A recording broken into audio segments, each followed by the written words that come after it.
What's my policy? On mass shootings, what's my policy on it?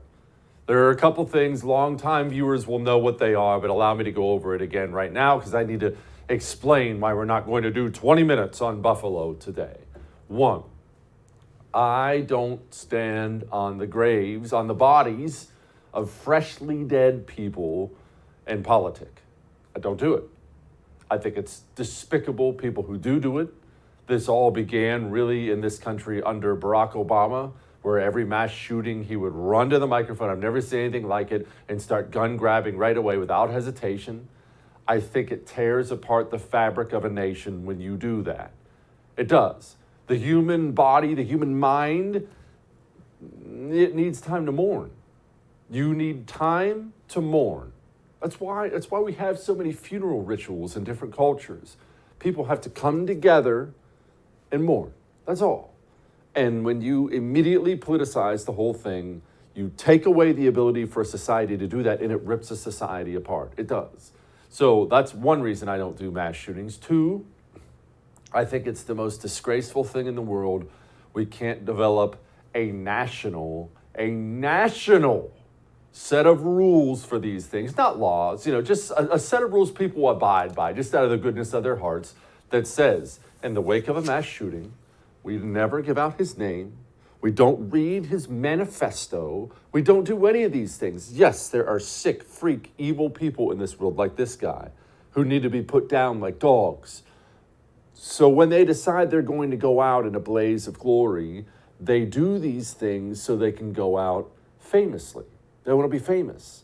If we deny them that, then he goes and does his psycho thing in a much quieter, less destructive way. So I'm not going to give you his name. Not going to talk about the things that were in his manifesto. Haul him off to the electric chair and have a good day. Now, sadly, that way of thinking does not translate to most of this country. I hate it.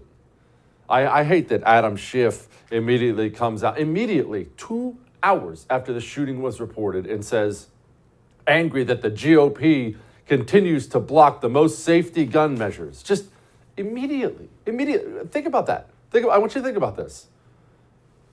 10 people dead. 2 hours after it was reported.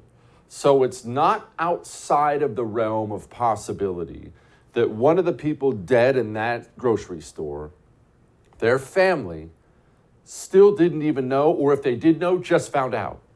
Somebody's mom, dad, brother, son, sister died in there. Kids hadn't heard from him. Mom hadn't heard from him. Husband hadn't heard from him. And maybe at the moment the cops had to show up at the door and explain, sir, your wife's never coming home again. Democrats are gun grabbing. What are you doing? This is what divides a country. And of course, Joe Biden was the worst of them, unsurprisingly. The lone gunman, armed with weapons of war and hate-filled soul, shot and killed 10 innocent people in cold blood. The Justice Department has stated publicly that it is investigating the matter as a hate crime, racially motivated act of white supremacy and violent extremism. As they do, we must all work together to address the hate that remains a stain on the soul of America. Wow, that's awesome. Running up to Buffalo, getting ahead of that white supremacy stuff. That is weird, though. Man, maybe I'm wrong. Mr. Producer, let me know if I'm wrong. I don't remember seeing a video like that after a black supremacist mowed down 70 white people in a Christmas parade in Waukesha, Wisconsin. 8-year-old boy. He died that day, as well as several others. Nothing from Joe Biden. And again, this is the thing. Can't we just condemn all violence? Can't we condemn all disgusting race supremacy ideology? Isn't all of it gross? Well, no, it's not gross when you view everything in the lens of politics. Everything doesn't have to be seen that way. But that, again, because it is the communist religion, that's how he looks at it. Look at this disgusting pig, Ana Navarro. And listen, if you are an advertising on that station, you are part of the problem. If you sit on the board and are trying to be a civilized person, Paul Ryan, my friend, I'm talking to you, you are part of the problem. Yep. If you're a Republican donor tweeting about how bad you feel about this, but you're donating to people like Elise Stefanik, you are part of the problem. Yeah. If you are a staffer working for them, you are part of the problem. If you are voting for them, you are part of the problem. And So I'll also- tell you what great replacement theory should be. We should replace all these people peddling hate and making financial and political gain from spreading racism. We should replace them with people who hold up American values. Look how quickly they decided who the enemy was, too. Not some psychopath up there in Buffalo who deserves to die.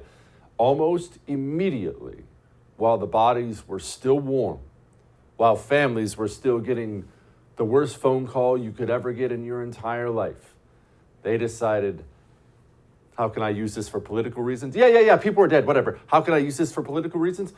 We'll blame Republicans. Let's act like it was Republicans, and now we'll attack Republicans over it. How sick and depraved are these people?